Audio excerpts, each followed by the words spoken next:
As a request, people, if you're not going to speak, I request you to go on mute, please, to allow the host to present himself. Thank you very much. Over to you, Charish. Yeah, great. 1 second, let me.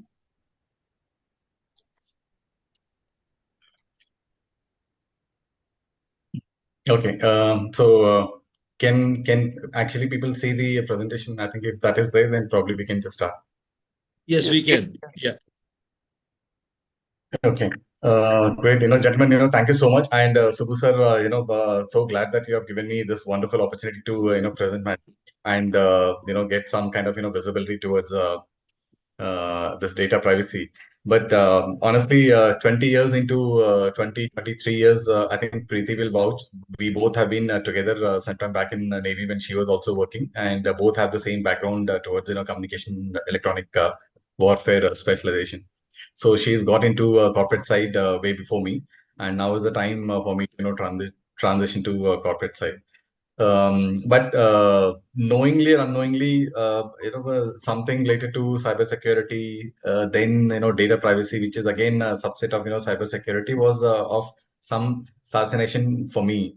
So of late, for last 2-3 years, I read a lot towards what's happening in real life, real world. So yeah, that gave me an opportunity to understand what GDPR is all about and why so much hue and cry about the privacy, because eventually privacy is something which is inherent. It's a fundamental right.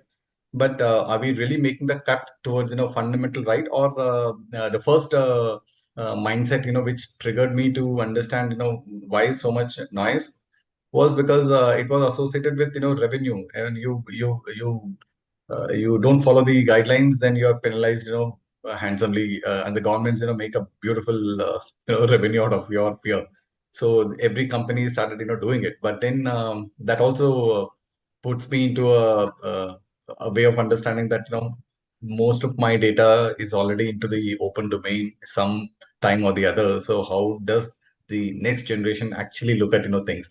Maybe 5-10 years from now, I think, probably the regulations and guidelines will structure themselves, and what best is to understand how the world is shaping up is to always look back in history, because history shows patterns, and which is where primarily I feel GDPR being the pioneer and the kind of gold standard which everybody believes has given a fillip to everybody's requirements.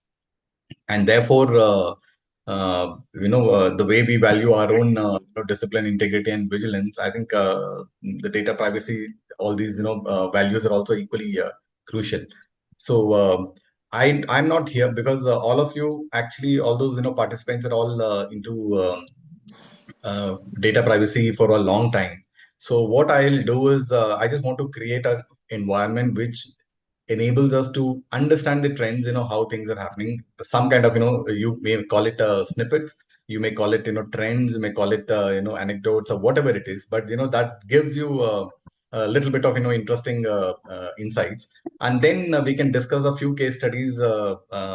And these are case studies which are from open source, and they're also case studies from a magazine, which I'll eventually, show.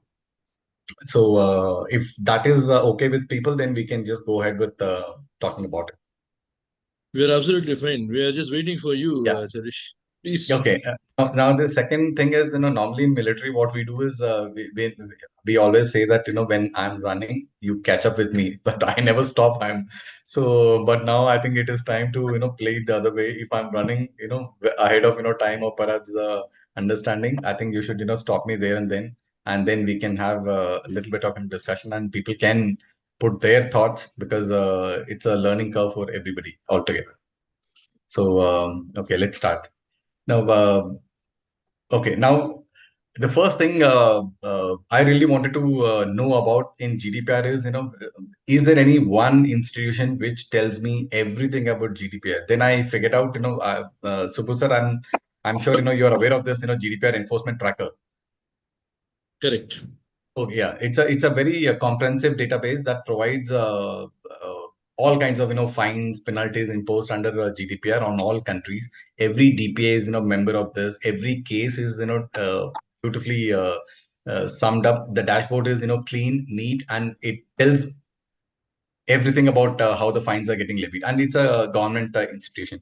So this gives a glimpse of how things are shaping up. When I started seeing this, they also come up with a yearly magazine, and I think they've also brought out from 2018 to 23 a complete case studies structure. It was floating around in one of my connections in LinkedIn, and that is how it triggered my mind to understand.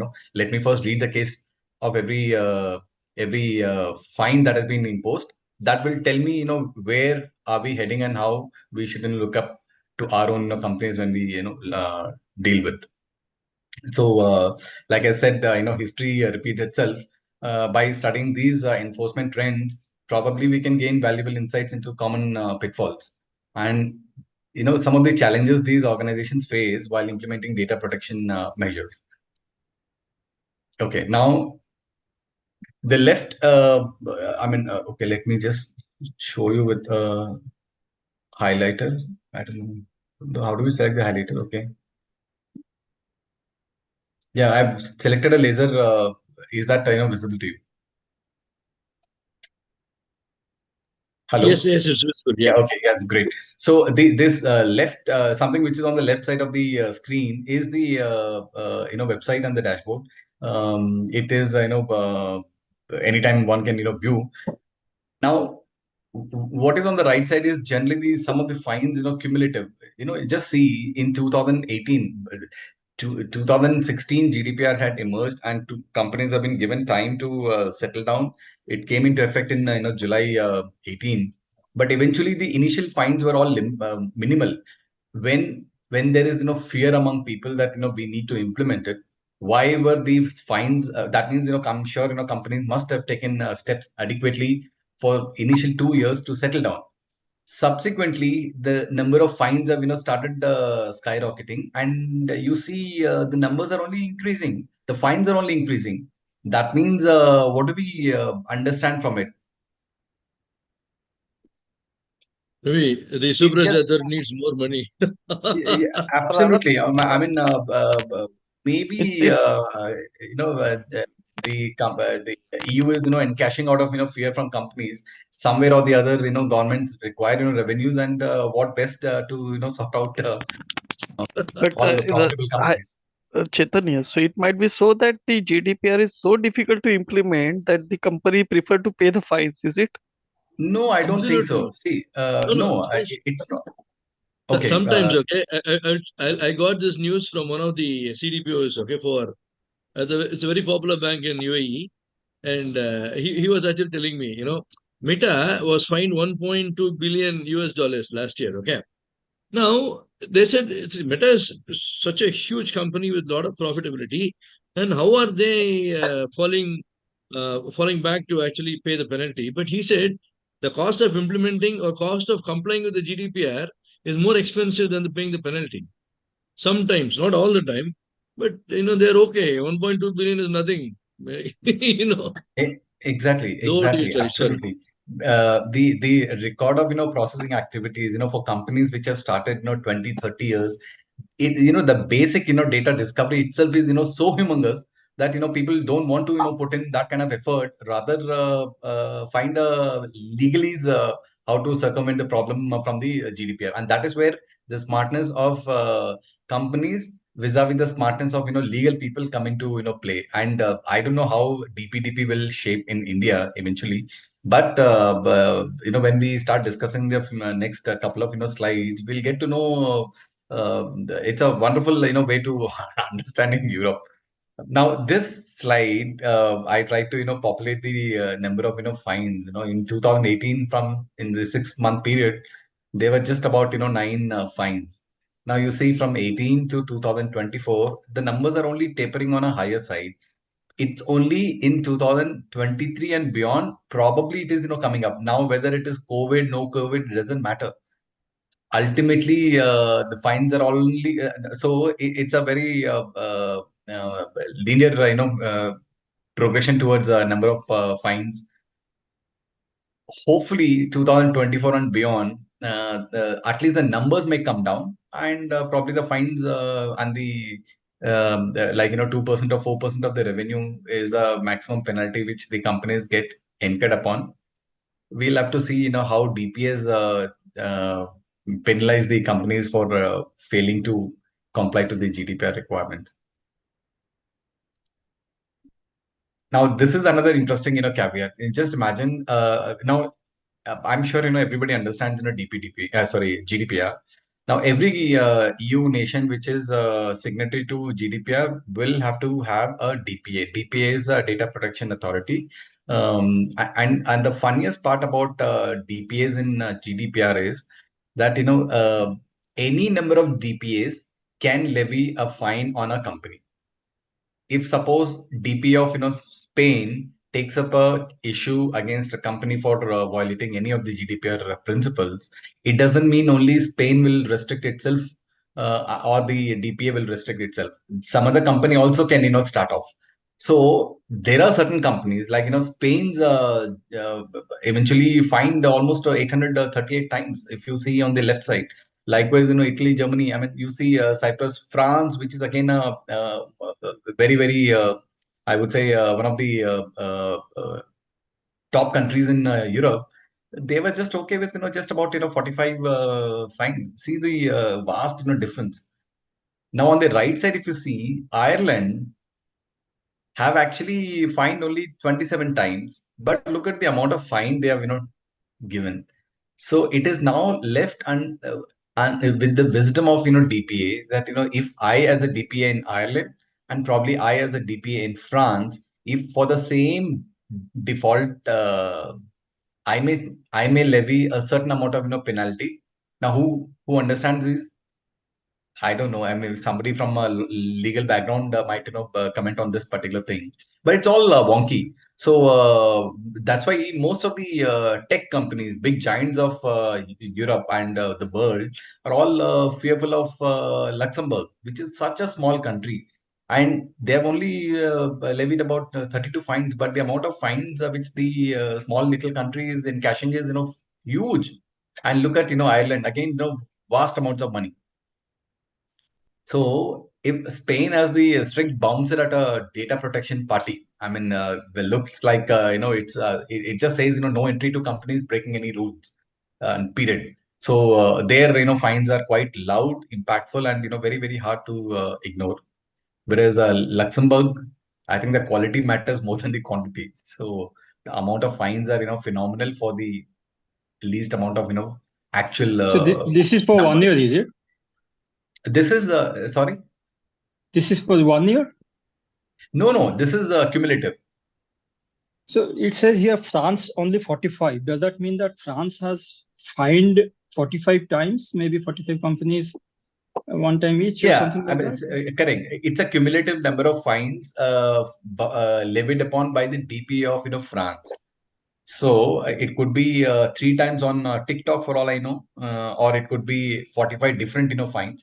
But these are the total numbers since beginning of 2018 for the past. And this data is updated as close to April.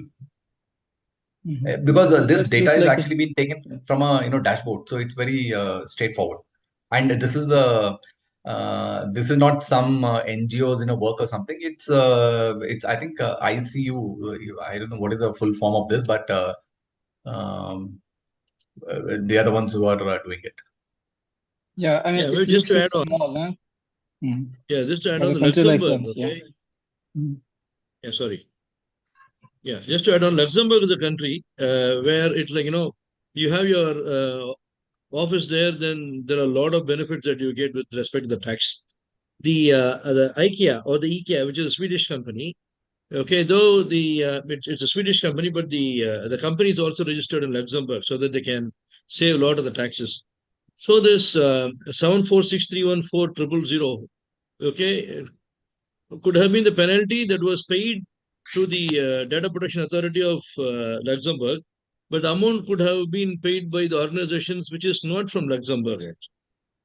Maybe my humble view on that. So this penalty is all right, but who is actually paying the penalty could be from different. See, as I said, right, the Sweden has also got their head office, IKEA head office in Luxembourg. So the money goes to the Swedish government, but it's earned by different nationalities. Correct.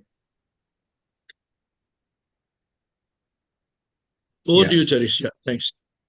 Okay, now let's this is important thing to understand about what kind of violations are done by the sectors. We all operate in different kinds of sectors, and different kinds of I think type of violations, I would say. Now let's say non-compliance with general data processing. If you see on the left, the first one, the total sum of fines have been the highest. For what? For basic understanding of what are GDPR principles. So any company can get penalized, and these principles are all clearly laid down. So if to say that companies even don't understand is something wrong. I mean, the reason, like how Subbu said, brought out, it's okay. I don't mind making a mistake, but let me pay, but get out from this problem. But the caveat here is, in Europe, everybody takes privacy as a human right, and it's granted. I mean, people can't violate. But will the same thing happen tomorrow in India? Most of our citizens even don't know that they need to protect their own privacy. So how would the DPDP actually get evolved? I was giving an interview to one of the companies, and the legal head had brought out a very candid approach. Because I was applying for a DPO's role, he said, because he thought, I'm from a military background, so I will, call a spade, and then, not literally help the organization to, thrive and survive. So he was trying to gauge me as to understand, will you be an impediment in the organization, or will you aid while finding, loopholes and all that? Although, since I'm now transitioning to corporate, I thought, let me speak in a language which corporates, people outside also understand. I told him, see, the whole idea is, like anybody who is into investing into markets, you understand that there is something called a tax evasion, and there is something called a tax avoidance. Now, if you evade the tax, then it's wrong. I mean, absolutely wrong. But if you can avoid the tax, then it's a legal way of doing things. So same thing applies in GDPR or any other privacy law. I mean, we will have to find a way where you're aiding the running of business, and therefore probably delay the eventual penalties which get imposed, so that your business progresses, and then you move on into it. So typically I told him, see, understanding a simple rules of what needs to be done shouldn't actually allow the companies to violate. What is the need to violate? Then he was trying to tell me that, see, the problem in India, what we see is, unlike Europe, today, even the ministers, chief minister, today we have a chief minister who is in jail, but surprisingly, the constitution doesn't allow to deny the chief minister to operate from jail. Because when the constitution was written in the, somewhere in 40s and 50s, when it got implemented by into governance, nobody thought in their wildest of the dreams that later, some 70, 80 years later, you will find maybe a shameless, chief minister who is into corruption and probably stays in jail. So they've never thought about it. Now, what happens is similar things, also happen. So there could be something in GDPR which we may not have thought when we wrote the rules, and therefore we can now try to avoid it rather than evade it. So if that understanding is clear, then companies should not have any problem. So typically, I mean, this is just yeah. Somebody was talking. So No, somebody was yeah. please go ahead. Okay, so this is and then comes the insufficient legal basis for data processing. Now this is the most sought after kind of violation, because when companies don't have the legal basis for processing anybody's data, and we really want to keep the data because it is I mean for our own analytics or uh, all kinds of other processing activities of a company. So we tend to collect more, don't follow the principles of GDPR, and therefore we try to violate. So with the since I gave the example of the legal head, he said in India, it's fine. We may say tomorrow that 50 crore to 250 crore anywhere a company can be penalized, but we are a growing, country. Judges, hesitate even um to seek a bail. You are only have to furnish just about 50,000 or even 1 lakh. So there is a averse in the legal fraternity to even find somebody, because we have been a poor country. So we have been ingrained enough that money is money. So companies can technically flaunt and move ahead. I said I'm sure, sir. I understand GDPR and how things happen. So if we have to just follow the template which others have given, maybe tweak it to our requirements, I think we can thrive. So that was a very candid discussion. So this basically highlights number of fines and the kind of violations which are there. And then can I ask a yeah, question there? So all these going back to the previous slide, all these violations, and the penalties are enforced by the DPA, isn't it? Have we ever seen in UK or even in US with the privacy laws being there? Have we ever seen individuals suing a company for violating their privacy? That kind of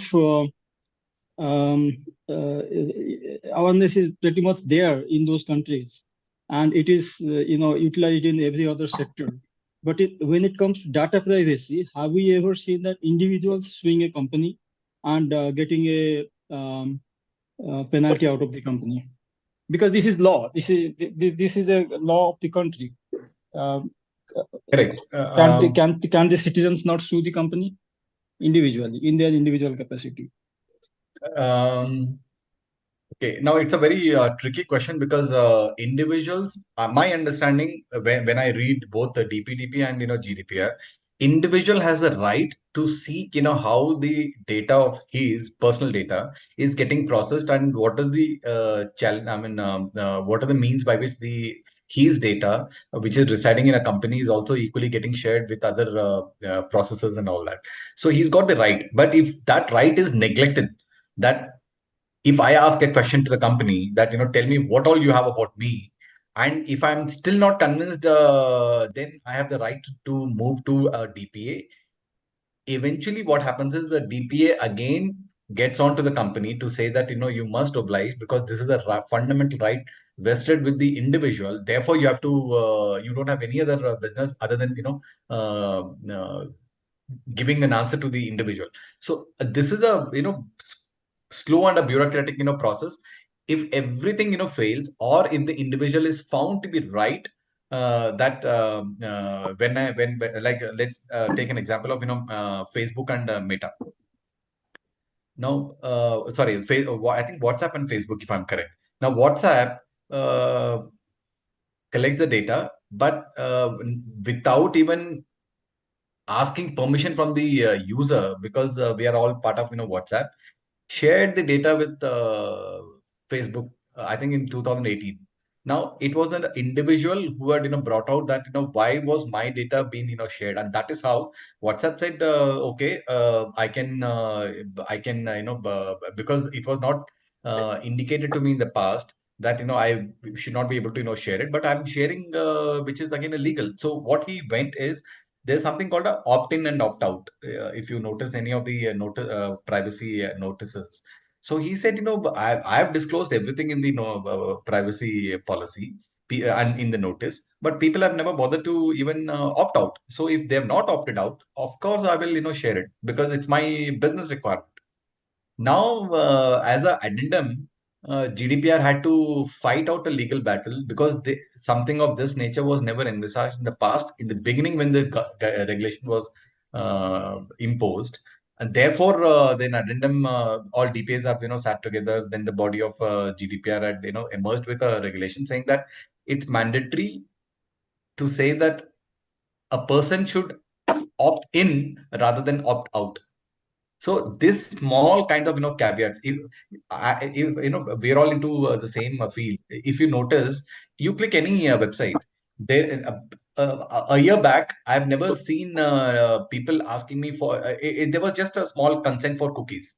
Now there is a consent banner of cookies, like mandatory cookies, then technical cookies, then something for ad requirements for data analytics. So you technical cookies, I don't know, I mean the people have now segregated them beautifully. You can say, okay, select only a few things, but I don't like to give tracker requirements, but which was not there maybe 1.5 year back in even websites. But today everything is getting implemented, so it's a process. I mean, that is how we are lucky that this particular GDPR had come up at least 6-7 years before time, and therefore their pitfalls and their flaws will get eventually subsumed into our understanding, and probably we'll have the best of DPA. The question is about implementation in our country rather than nuances of the guideline. It's a simple thing. Okay. Have I answered? Yeah, I mean, I got some idea. I think Correct. that has not happened because I do see that in countries like US, when there are failure in HIPAA Correct. implementation, people do see, take insurance companies to court, right? So I was wondering if similar things are happening, with respect to data privacy. I guess it has not happened yet, but yeah. Yeah. Sir, any thoughts on your side? Sorry, I missed the context. What is actually? No, Subbu, the context is like this. In UK or in US, if other regulation companies fail to implement other kind of regulation, like HIPAA regulation, for example, people have taken those medical companies or insurance companies to court, right? When HIPAA, they fail to implement HIPAA and their data was mismanaged. Similarly, Correct. in case of data privacy, have people taken companies to court in their individual capacity, not through DPA, but if I am a US citizen in California, can I take somebody to court because my privacy data was not managed properly, not according to the law? Court for what actually? Court for Let's say, implementation? no. If my data was leaked or my private data was leaked without my consent, or it was not managed according to the California data privacy law, Oh, the can I penalty take? you're saying? Yeah, as an individual, not DPA imposing that fine, but as an individual, can I take a company to court? No. See, okay, when I say, okay, there are two ways. One is, as a patient, I have got all my data with the hospital, and the hospital has undergone a privacy breach, and the data is actually leaked out. Okay, now, in any of the cases, even according to the GDPR, the penalty is actually not paid for the patient. No, because of the technical glitch, the supervisory authority, which is the government body, they have, okay, from what I know, they have a slab. Okay, now even when we found that 1.2 billion euros is something that the Meta has actually paid a penalty in Ireland. Now the GDPR itself says the maximum is either 20 million euros or the first 4% of the gross earning of the organization. Okay. Now what I have actually learned from one of the lawyers in UK, there's a slab. If you don't have, if you have not done a firewall rule review, okay, in last 3 or 4 months, this is the penalty. Then you don't have the antivirus updates done, and you're not tracking it. This is the penalty. There's a cumulative penalty, okay, that is actually added up, and finally, that's what is being charged by the regulatory body to the company which has undergone the privacy breach. So they have a slab for it. If this is missing, this is what is the penalty. So that the cumulative thing is what's been done, and this differs from one country to another country, and this also differs. Okay, for example, the Air Europa's case, which we used to discuss. So they took 41 days to report the privacy incident to the supervisory authority in Spain. Okay, because when Spain is one of the topmost, I was able to correlate. Now the 600,000 euros is what they paid, out of which 100,000 euros is what has been paid only for delaying the reporting to the supervisory authority. Like this, they have got quote for each and every lapse on the customer's end or the company's end. But the penalty is not paid to the customer. If that Absolutely. is the case, Okay. okay, if Amazon will end up, Meta will end up paying money to the supervisory authority, money to all the customers also whose data has been breached, right? Now, this is something which is given as a disclaimer, or which is specified to them as a part of the privacy policy when they are registering themselves with the Facebook. If they start doing it, then the company will not exist. Either you have to pay to the customer or you have to pay to the government. You cannot pay both. Yeah. No, actually, if we start, my understanding is the whole idea of giving it a formalized, way of protecting privacy is the hallmark for any organizations, and which is where the guidelines have, come in. But now, if we allow mischievous, tweaking by every individual to start suing the company, then absolutely will not find any business in the world, because that may not be a direct, proposition, but what GDPR says is, as an individual, you have the right, because even in the privacy notice, you will come clearly what are the rights of an individual before you even oblige to the cookie consent and all that. So those rights are the responsibility of the company to ensure that such rights are given to you, and these are all framed well, very very beautifully articulated in the GDPR. Now, if you may ask a question that what if companies flaunt. Now, this is exactly, I'll in my subsequent slides, you'll come across. Um, let's say, for example, many organizations in privacy always look at helping the government get the regulations straightened up front. Now, there are No, in maybe Europe.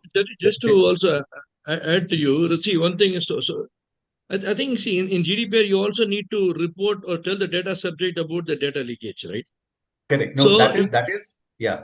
That is if the violation is of very high sensitive nature, then the individual will be informed. Otherwise, if it's a normal correct. breach, but the breach has taken place technically, but the data has already been protected because of encryption and then other things, then there's no requirement to individually inform everyone. Absolutely. But if it is sensitive, then they did not disclose it to the data subject, and because of there had been an impact, I think then Correct. the data subject can take the Correct. organization to the court. Correct. Otherwise, we are actually safe. And again, Ranga, you want to add something? I could see you showing your Yeah. raising your hands. Yes. Yes. Yes. Actually, as an individual, so identifying the flaw and proving the this thing violation and all, it is very hard to. Even as you said, we can go to the court and we can claim it. The thing is, we will not be enough knowledge or sufficient information to get it as an individual, then to prove and to sue with that company. I think that will be the challenge in the normal cases what we face. Correct. See, after the data subject has been impacted, see, for example, the credit card details of the data subject has been released onto the internet. Immediately, the company which has been subjected to the breach should inform the all the customers to block it. If the customer did not look at the email or notification, they did not block it, is that actually their problem. But if, as an organization, if I don't ask them to do it immediately, then it is my problem. Okay, and because of that, if there is an impact, then the customer can actually sue me. But I have informed you, but you did not look at the message.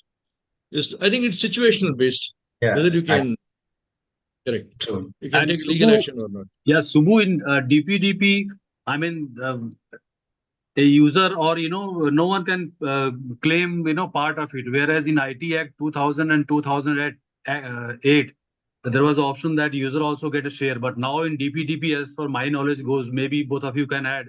User doesn't have any part of the fine being paid by the organization. You're absolutely No, no, right.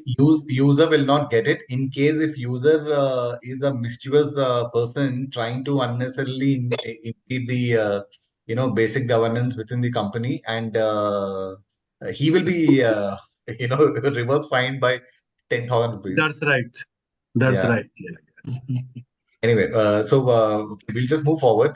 Basically, these are the sectors which have largely defaulted, and it's simple understanding. Media, telecom, broadcasting. They have got the chunk of data which they get collected. So some of the real estate, healthcare surprisingly, healthcare also forms part of it, but most of the healthcare is decentralized, and therefore they are quite prone to preserving it. But GDPR have been, I mean, whatever little I've read across, they are quite ruthless when it comes to healthcare data getting, breached. Then the fines are, quite high. Okay, now I mean this is floating across. There are multiple sources from where we get the top 10 GDPR fines, but I've taken this directly from the enforcement tracker. As on date, perhaps this is the total fines and the reasons, the type of violation which the companies are. So if you see, most are either Ireland, Luxembourg, or France. France, despite having just about 45. But when it comes to media, telecom, and broadcasting, they are quite serious about it. And you see all big tech giants, Meta, Amazon, and my understanding is people are slightly. I mean, because these companies have got the highest chunk of revenue. Likewise, they are mandated to also have a max of fines. So these are definitely going to be defaulting even in future as things move. Yeah.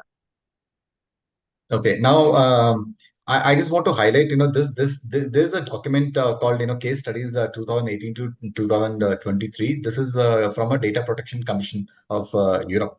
So it sums up, entire thing, and probably in next 3-4 years, they'll again populate all the case studies.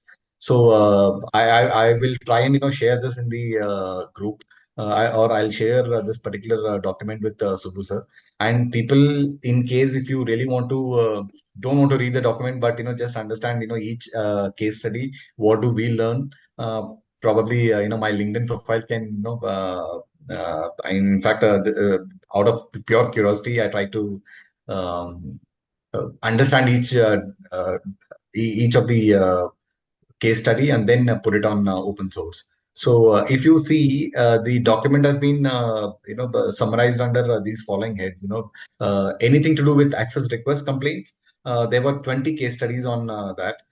Accuracy, again, like somebody was mentioning, if my data itself is not accurate with the company, despite my repeated reminders, and they have not been able to rectify it, I think that also leads into some penalty. So this DPC is primarily constituted to uphold the consistent application of data protection, whether you call it through engagement, supervision, or enforcement, and which is very very uh, good thing. Now, if you see the previous slide, access requests, there are some 20 case studies, but you bring out what exactly is the request. So I try to put them into, I mean, this is not I'm only trying to tell you that these kind of case studies are already available for anybody to read to. A simple thing like late response to a access request, the first one, access request to a golf club for CCTV footage. These are the nuances which suppose I'm the person who is going to a golf club. I decided, it's a very funny way of, somebody was asking in the few minutes back that, what if I really want to, trouble a company? You can actually do it. So somebody's, CCTV footage was available in a golf club. Poor chaps, that golf club must be looking at, safeguarding their own periphery. But then, is it required? So there were a lot of, debate, and then the guidelines have emerged on the judicial use of, CCTV footage.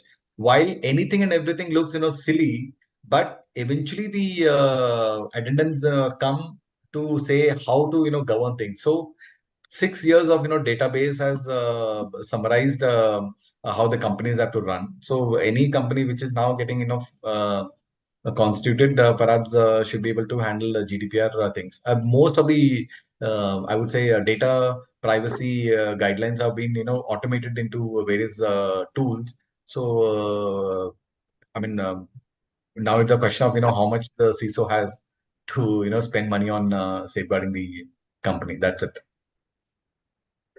So some of them are into accuracy, objection to processing, purpose limitation, transparency. I mean, it's a good read. One can actually, read to whenever. Okay, and now so what I did now is let's just talk about certain case studies. But before we move on to each and every individual case study, I've just tried to summarize them into 10 aspects. Just to say that the first one being, while the GDPR is mandated by EU, it affects every country. Now, why was I mean, in exactly this particular jargon and terminology, the regulations have not come in.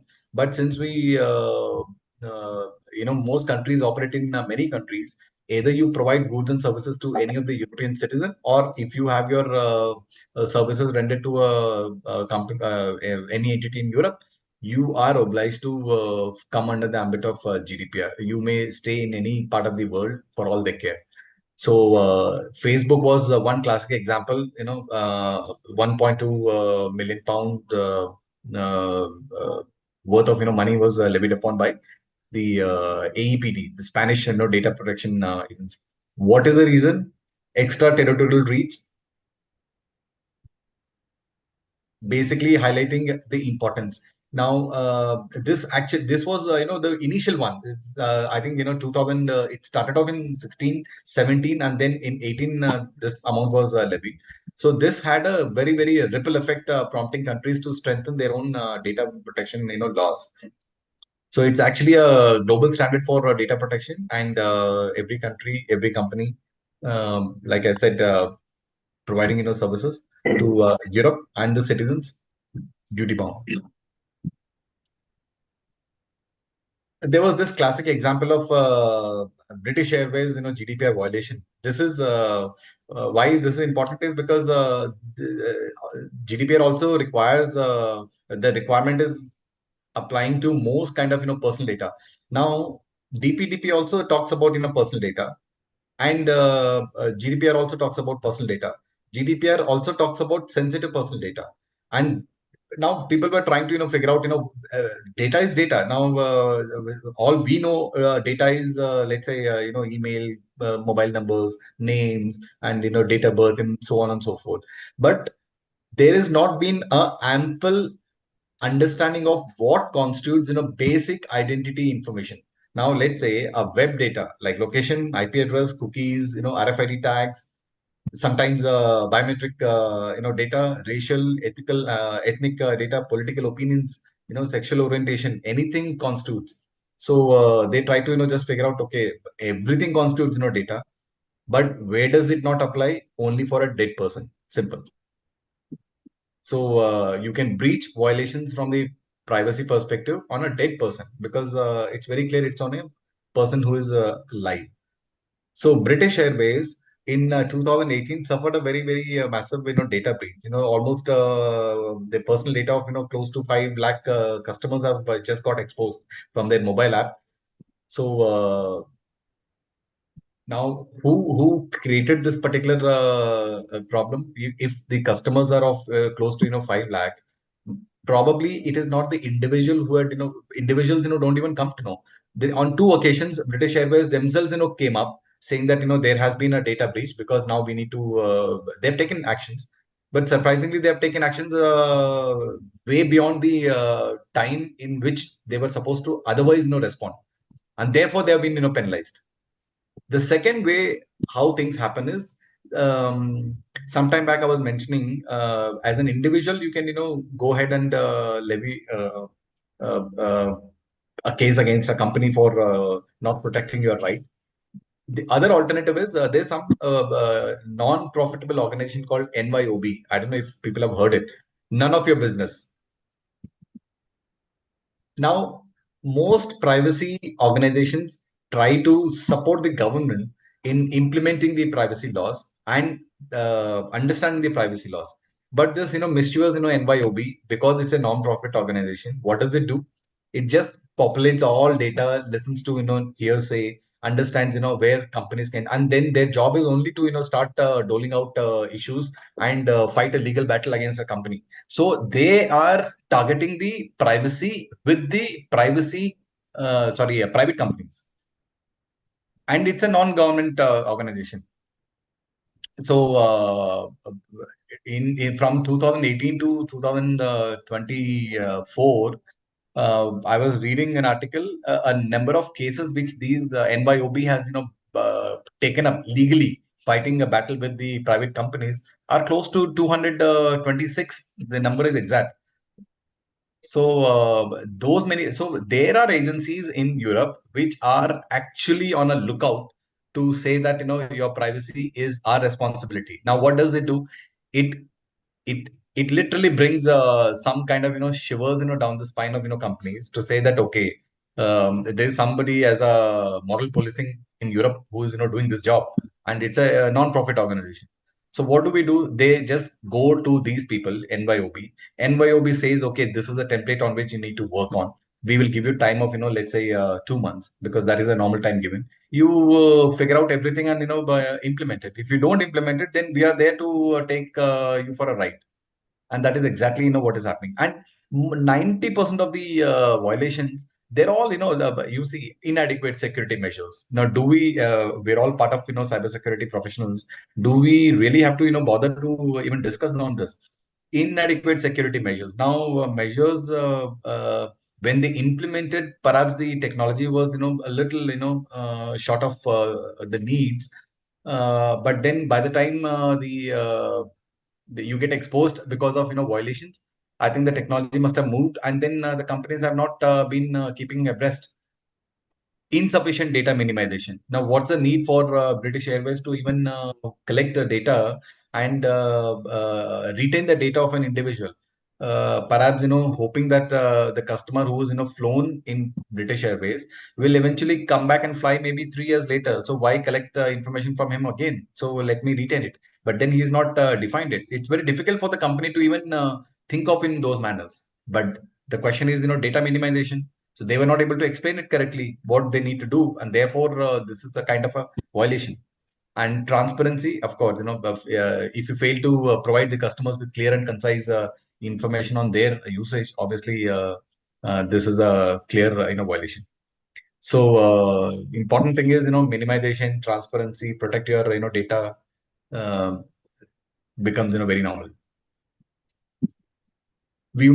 Okay, the next one is if you ignore or evade GDPR compliance, then you are up for a hefty penalties.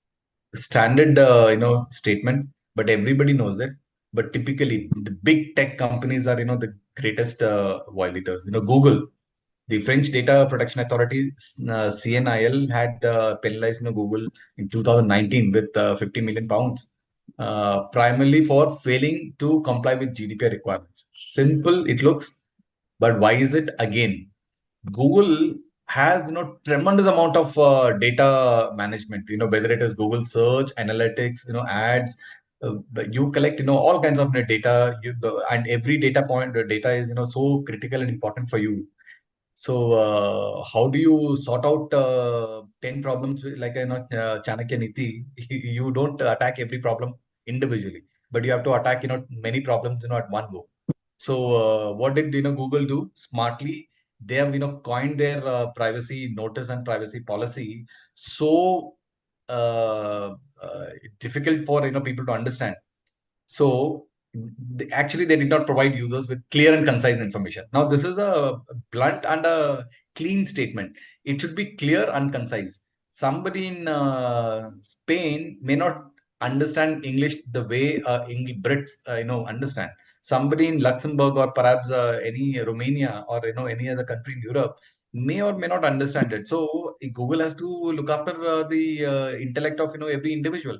So if you don't provide, clear and concise, if the DPA feels, no, it is not satisfactory, you are heading up for trouble. Or you have such a legal team in your company that they will be able to bail you out and protect you.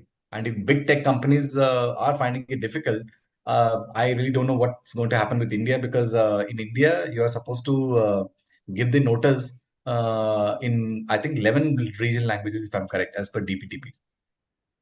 Any guess, sir?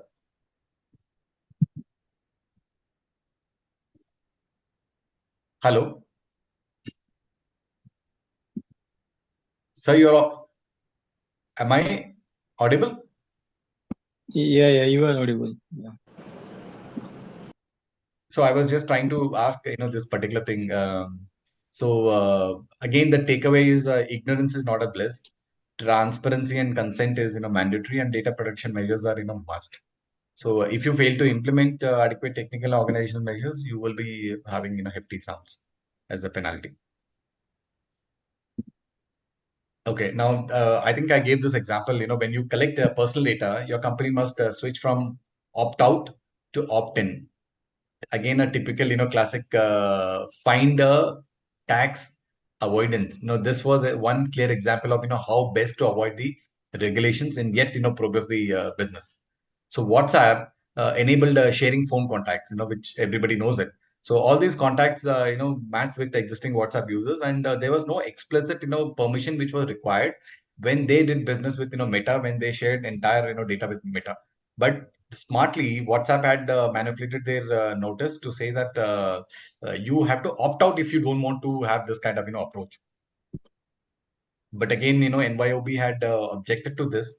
Eventually, it was a legal battle which was, fought. Now they found a breach as per, GDPR violations, and opt-out approach was, criticized, and eventually opt-in as a mandatory obligation by companies in case if you really want to change your approach to sharing of, information to other processes or, some other, company with whom you deal. So this had a global outreach, and eventually this is a lesson which was typically learned. And there is another example of NYOB trying to fight again with Meta. Meta says all your privacy is protected today, but in case if you don't want us to track you, then you have to subscribe to my service.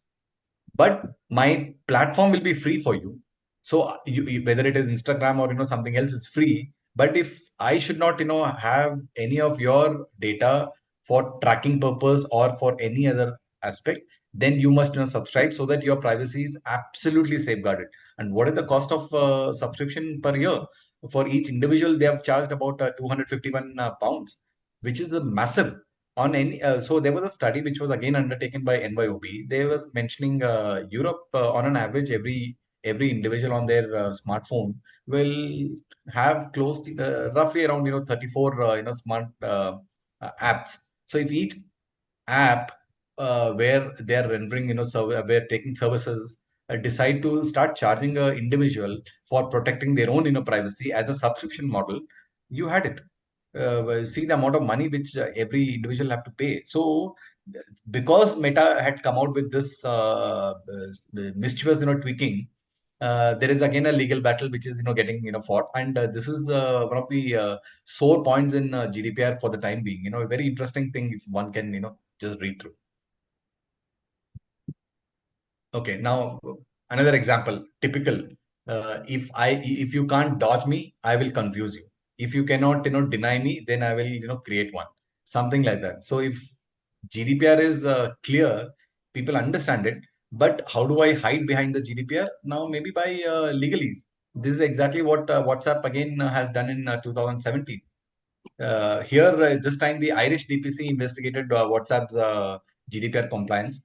They found the policy is extremely lengthy and difficult to even understand. So stop giving any technical jargon. Bring it clean, neat, crisp, easy to understand. So if you have there, what are the violations here? Again, lack of transparency, unclear language. So they have been levied 2.25 lakh pounds for violating the transparency requirements. This actually has caused a reputation damage, but because WhatsApp is a monopoly, perhaps they can get away. But companies which cannot afford to create that kind of moat, and who takes a reputational damage probably will find difficult to sustain the business. Can I move forward? Yeah. Hello. Yeah. Okay. So another interesting thing, whether if you are under GDPR, time limits are set for breach notification, whether it is 72 hours, whether responding to individuals' rights within 30 days or 60 days. In case you cannot respond within 60 days, then you must inform the individual and the DPA that you will take a little more time to come up clean. So invariably, delayed notification, despite having a breach, was reported by British Airways. So the good thing is British Airways actually responded correctly, but they didn't follow the set principles of 72 hours. So if any of the data gets compromised from your database, and if it is a highly sensitive data, then you must report first and then take adequate precautions subsequently. That is acceptable. So typically the airlines had a reputational damage and loss of customer trust. How effective was that is something which we really don't know.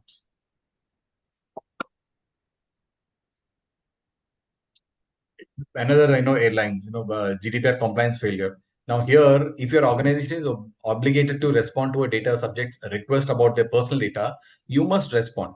Now Ryanair, there was a passenger who had booked a flight with this particular airlines, and he started getting targeted advertisements from a third party company.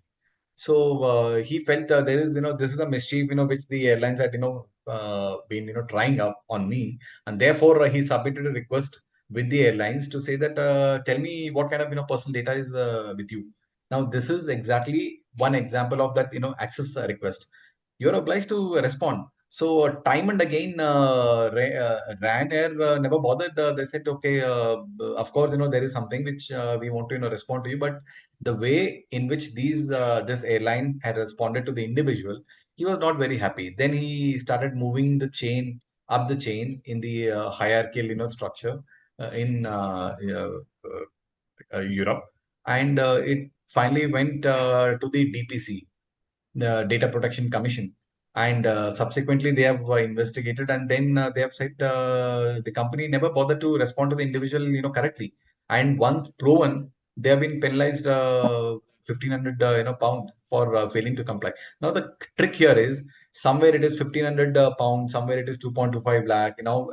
Does it mean to say that Ryanair had a very minuscule sum of money? Now it is left to the jurisdiction of DPA as to how they understand what kind of flaw or what kind of GDPR violation, and then levy the fine.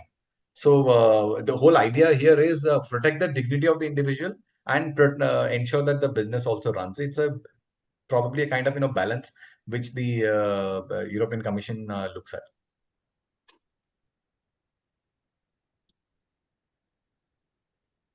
Another classic Dropbox was a popular cloud, all of us use it. So typically this was never envisaged when the regulations had come, but whether it is SaaS platform, whether it is infra as a service, or whatever it is, ultimately everybody falls into the ambit of safeguarding the privacy of individuals. So even cloud-based storage was not exempted, and this again as a additional addendum it had emerged. And typically, because this has come into the notice, uh, they also got penalized by 4.5 million pounds for violating inadequate data protection by design and default. This is so they have the tech team wherewithal to ensure that whatever the companies do, there will be checks and balances to safeguard. If you fail to implement any appropriate organization measures, then you're bound to have penalties. Here, very surprisingly, Dropbox did not encrypt the user data at rest, making it vulnerable to unauthorized access. I mean, such a big company, why was this done? It's very difficult to even comprehend. I mean, I think this is my last slide. TikTok investigation by Dutch data privacy. Again, uh, the basic tenets which GDPR follows is the dignity of human rights. So they don't target the companies, but if you provide services, goods to deal anything with an individual in Europe or a European citizen wherever he belongs, I think the guidelines appear. I mean, GDPR applies to. So TikTok faced potential fines and sanctions for non-compliance with EU data protection principles. Now, is TikTok Chinese? I think so. No, I think they moved it to ByteDance. I think moved to Singapore. Okay, okay. Because I think they were banning them as Chinese, so they moved to Singapore. Huh? And Yes, that's Singapore what. is 70% Chinese, John.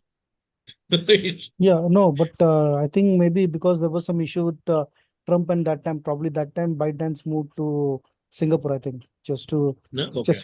just for the namesake. Yeah, Okay. maybe because see the reason why TikTok was also fined is most of the children fall to TikTok's videos and all that. So the GDPR again speaks about taking a parental consent if you're less than 16, and that is where I think the damage has been done. I think now it is 13 years. So if you don't take a parental consent, if you're providing the services to a child, it's considered a very very serious violation, and that is where TikTok landed up in a problem. So sir, I think I've finished. I don't know whether I still have some time. 1 hour I've done. No, Charish, it's well good. Yeah, Manoj, sorry. Yeah, one thing, Cherry or Subbu Yes. sir. So, I mean, we just come across that lot of companies, they find that, implementing certain controls is tough. So better make the payment penalty. But once, someone makes a penalty, it's not that they will get immunity, right? I mean, there'll be some time bound period. And again, there could be penalty. So any thought on that? We don't know See, the timeline, but I think you can request because you're 1.2 billion. Okay. my understanding is while it looks scary because we read about every company getting into imagine the entire Europe and the number of companies. There might be thousands and thousands of companies, because every entity who collects personal data will come under the ambit of GDPR. The question here is we get a little it's not a scaremongering thing. GDPR, the fines are levied only as a last minute resort, because you are just not willing to budge. You're not willing to even adapt and change. I've gone through all the case studies. They've only disclosed without disclosing the company's name, and without specifically, highlighting, what exactly things have gone wrong. In a paragraphical anecdote, they try to, summarize every case. So like, CCTV, the whole lot of things. So you'll not come to know what That is Cherry. That is fine. That that is a last resort. What I'm saying is, finally, whatever may be the reason, and then finally, company realizes that it's better to make the penalty rather than spending money to implement controls. So as Subbu said, I suppose they will be getting a timeline to implement it, but it's not that they'll get scot free. It's not that penalty is imposed this month. Say in May, again Right. next month penalty will be imposed. So I'm sure there must be some time period they must be getting it to implement the controls. Of course, I'm sure, and that is where perhaps companies ROPA activities. If you have the processing activities well clearly laid out. If you have all the audits, ISO 27701 to 27001. If these things aid the company in helping to defend themselves, that yes, we did everything to our best of our ability, but somewhere this thing has happened. So whether it is zero, what is that called? Zero I mean, something which Zero nobody day. knows. Yeah, 0 day. So but these sort of things, I'm sure even DPS will understand those kind of things. My understanding is probably they might look at the intent of the organization. Are they willing to change, adapt, and implement? or they're trying to corner the and circumventing the problem. So if you're trying to circumvent the problem, then the penalties will be little more stricter, because everybody would like to teach the companies. But if we are willing to be party, cooperate with the agencies to resolve the problem, rather than so it's a surprise that we defaulted ourselves, but the intention is never to default. I think then there are many there are some 115 odd case studies. Some anywhere close to 40 to 50 would be that when DPA had involved, uh, they try to solve the problems of the companies also by suggestions, and therefore companies obliged to the requirements, they have rectified the mistakes, and eventually there was no fine at all. So this also happens. So fines are the final outcome for the case to get closed. Yes, thanks. Yeah, because the supervisory authority also plays an advisory role, Manoj. So if you are in doubt, then ask them, and they're more than happy to help you. Okay. Maybe same thing we can expect from DPBI. God knows. Yeah. Yeah. Anything else? think- Ajit, thanks for joining. Any questions from you? I'm happy to see you. Thank you, Subbu. Thanks, Cherish. I think you've covered it very nice. I liked your case study kind of approach into it. That really, brings forth the nitty-gritties. Just a comment on the entire thing. I'm speaking. This line is, this statement of mine is on my personal capacity and not as my organization's capacity. Even in India, we are taking this very seriously. Most companies that I'm interacting now have all, even though the dates for our implementation is not done, people have started implementing this. They are asking us, especially the sales folks, to speak to the data subjects, get their approvals, and they are preparing well for it. So I think, Subbu, thanks to you, and preparing us well in time for the launch of this. And I think it is a great journey that we've had with you. Thank you. Thank you very much, Ajit. Any questions? Preeti, you have something to ask Cherish? No, nothing. I enjoyed the informative lecture or session. Thank you, Cherish sir. As usual, it was great learning from you. Thank you. Yeah.